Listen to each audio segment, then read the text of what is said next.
And it's so powerful that there are many stories of people who were stranded in the snow. They knew, if I go to sleep now, I'm not going to wake up, I'm going to die and freeze to death. And then finally a moment comes when the pull of sleep becomes so irresistible that they would rather go into sleep than stay alive.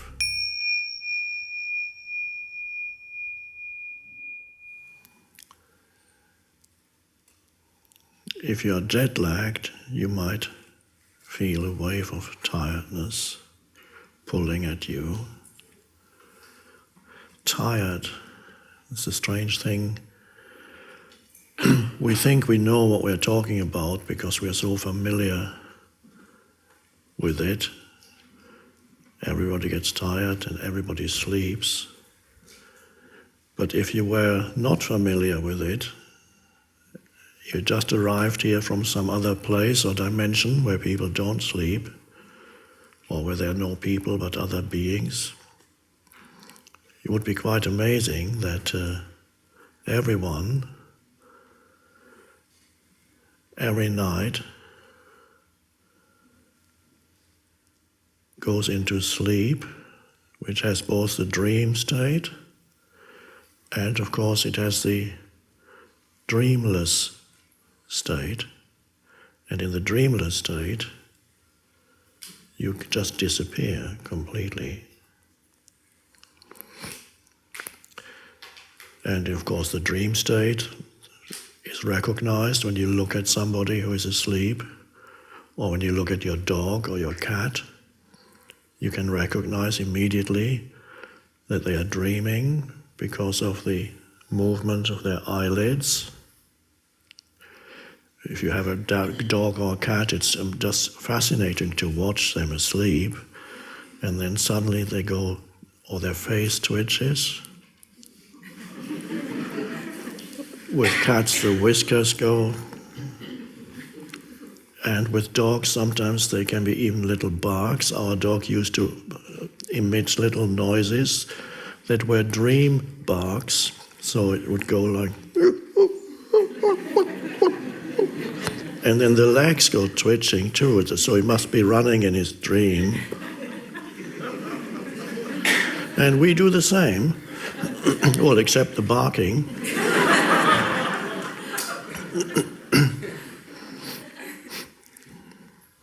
And then, of course, from there we go into dreamless sleep for certain periods of time. There's no more twitching. Just complete and utter annihilation of you. And the animal also does that. The animal also experiences, or there's nobody there to experience it. The animal goes also into, merges with something. So periodically, all beings, I don't know if it applies to mosquitoes, do they dream? I don't know if anybody knows, or flies, or worms. Those life forms, do they dream? I don't know. Maybe some scientist might know, or maybe at this very moment somebody's working on a PhD about the dream life of worms, which would be not surprising, because PhDs become very specialized these days. But when you feel tired, something pulls you towards out of this world. We call it tired, and we think when we use the word tired, we know what it is that we're talking about, because the very familiar word kind of hides the fact that we have no idea what tired really is, and we have no idea what going into dreamless sleep really is. All we know is that the pull of tiredness is enormously powerful, and eventually you can't resist it. Hopefully not while I'm talking, but tonight. And it's so powerful that there are many stories of people who were stranded in the snow or in the desert, and or whatever. They knew, if I go to sleep now, I'm not going to wake up, I'm going to die and freeze to death. And then they resist it. And then finally a moment comes when the pull of sleep becomes so irresistible that they would rather go into sleep than stay alive. And it has, I may have mentioned it once or twice before, I suggest that in your own experience, when you get sleepy and when you're in bed and you feel you're going into sleep now, be aware and feel what it's like. What does it feel like? And then you'll notice that what is usually not looked at because it's so familiar has an enormous sweetness to it.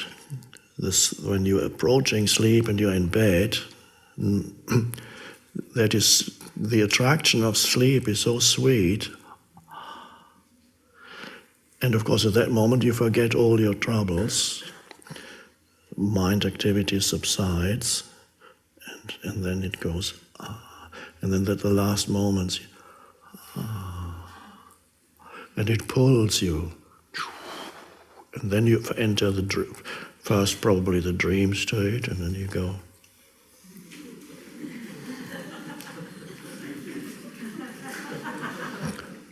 And then you go, disappear.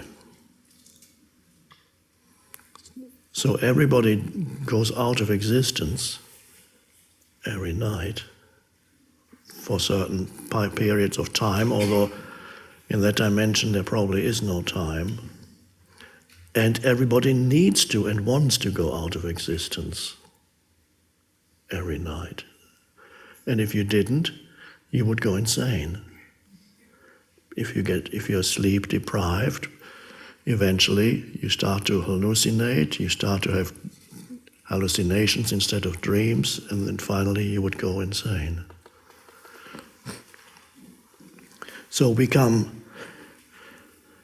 are in existence during the daytime, do things, think, do, and then we go, disappear. And suddenly we are born again. Go out. That seems to be, really, you can probably learn a lot, understand a lot, realize many things about the universe if you just observe yourself, because all those things that are patterns that occur to you as a human being are really microcosmic versions of macrocosmic reality. So the universe, and I believe there are certain similarities here in the subatomic realm, and we're going to have a conversation tomorrow with a scientist and author who has come to join us. That will be very interesting. But here I just can only talk from my own experience, which you can verify in your own life, that you disappear periodically. And you need to disappear. And you couldn't survive if you didn't periodically disappear into what we call sleep, but don't really know what it is. And it is good, it feels so good to disappear into that sleep realm. So we have the dimension of dream and dreamless sleep. And then when we wake up, we experience ordinary existence, which is a kind of dream too in many respects. Things come and go very quickly, except you kind of seem to share it with more people. So there are groups of people who share the same kind of dream. Here we share the Mill Valley dream, and it's quite pleasant. Could be worse. You might be in Winnipeg right now, in the middle of the winter. But if you're in Winnipeg, that's fine. It's just a different kind of dream, and it has its attractions too, especially next to a nice fireplace.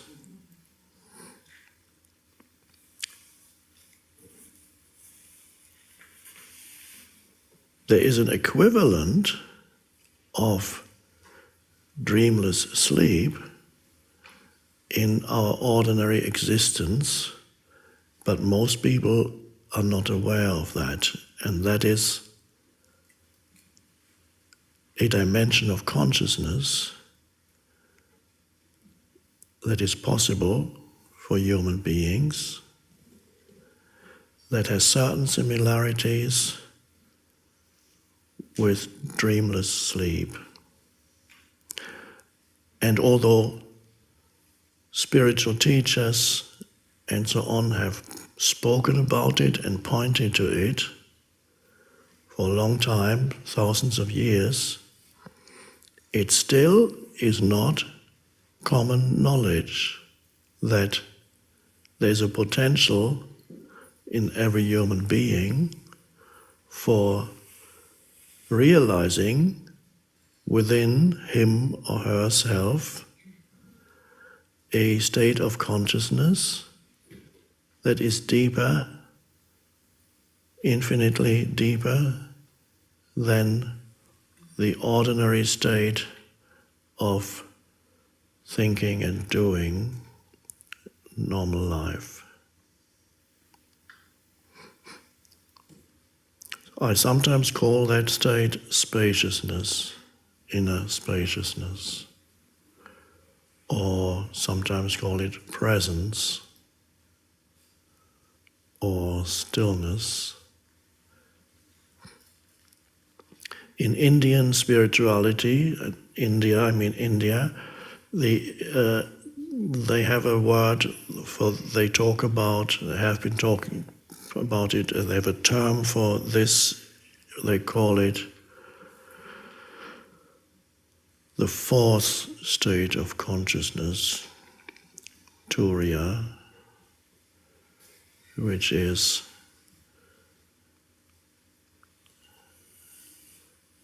I believe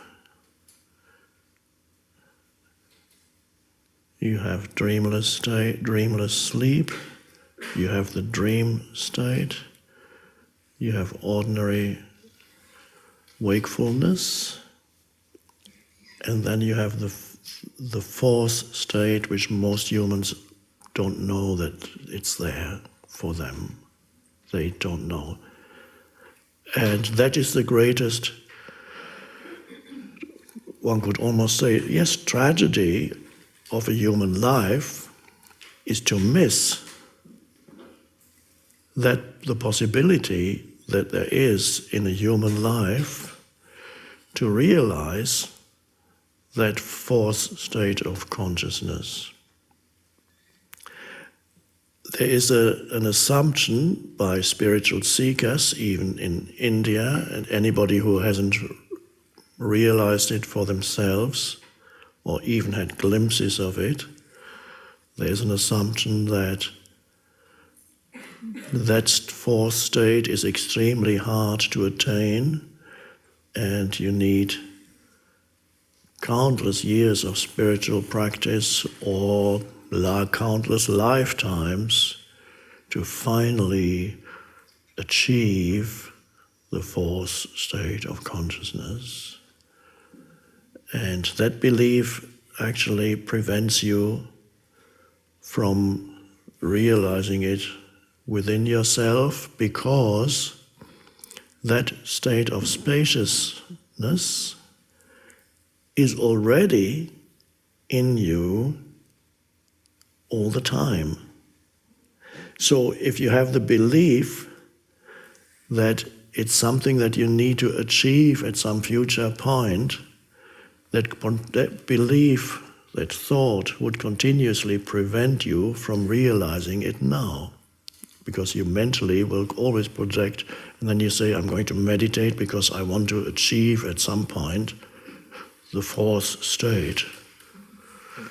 And that can be a great hindrance in your meditation, because it prevents you from going deeper into the present moment, where the fourth state is. Or one could almost say, it's not just where the fourth state is, the present moment is the fourth state of consciousness. The space of now, not what happens in the now, but the deeper the space in which it happens.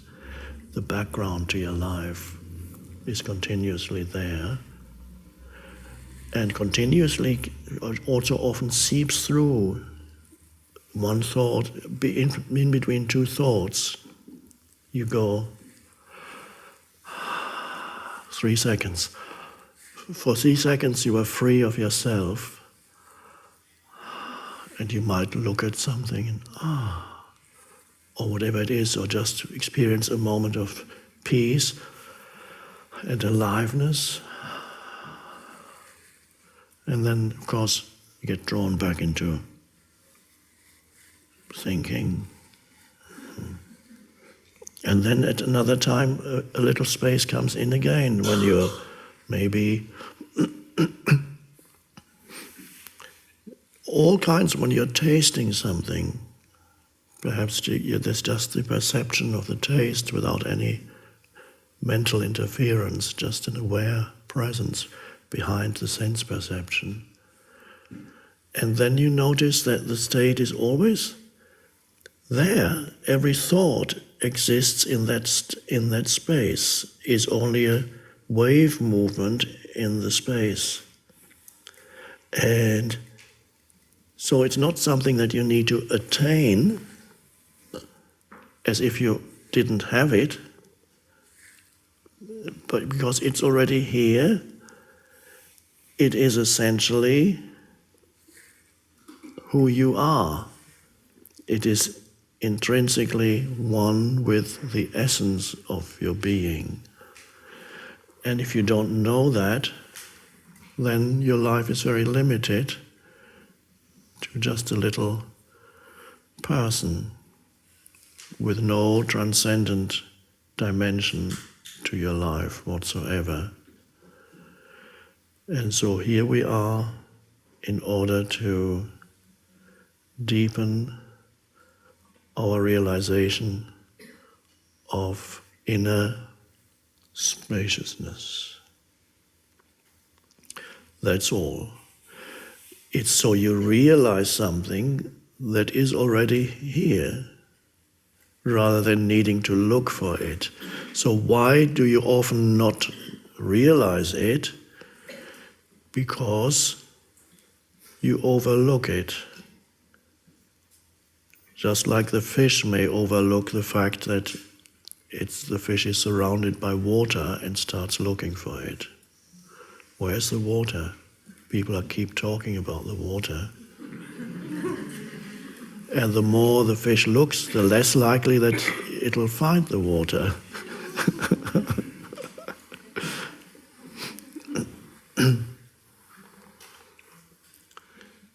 So that spaciousness is something that at first may appear in your life as a glimpse, and at first in many people's lives they don't know that that is spaciousness. They experience it as a heightened aliveness or deeper sense of peace or joy, an absence of problems for a little moment. So they don't know that this is a different dimension of consciousness that has suddenly arisen. They can still confuse it with something else, as I did when the shift happened, and that was a rare thing. In my case, it happened and then kind of stayed. For most people, it's a more gradual thing. It comes gradually, first in glimpses, and then more suddenly it's there for a longer period of time, or you go deeper into it, and there's a gradual transformation of consciousness. Might be so gradual you don't even notice it. And when it happened to me, I didn't realize that there was spaciousness. I didn't have the word spaciousness. I didn't know anything about the fourth state of consciousness. I knew nothing about presence or even mindfulness. I didn't realize even that my mind had subsided and become spacious. All I knew is suddenly life is very peaceful. It feels so, this moment feels so good. That's all I knew. And where does this peace come from, I asked. Didn't know. I didn't know it was the depths of who I am. Realizing the depths of who I am was joy and peace. But I didn't have a word for that. I couldn't call it the depths of who I am. I just thought, why am I suddenly so peaceful? And I started keeping a diary which said, I don't know why I suddenly feel so peaceful. I just want to write down my daily experience of peace in case it leaves me, then at least I can remember it. And I wrote, it's still somewhere, I don't know where it is, locked away. I don't need to look at it, but it's interesting that there was no understanding of where did this peace originate? What is this peace? How did it come about?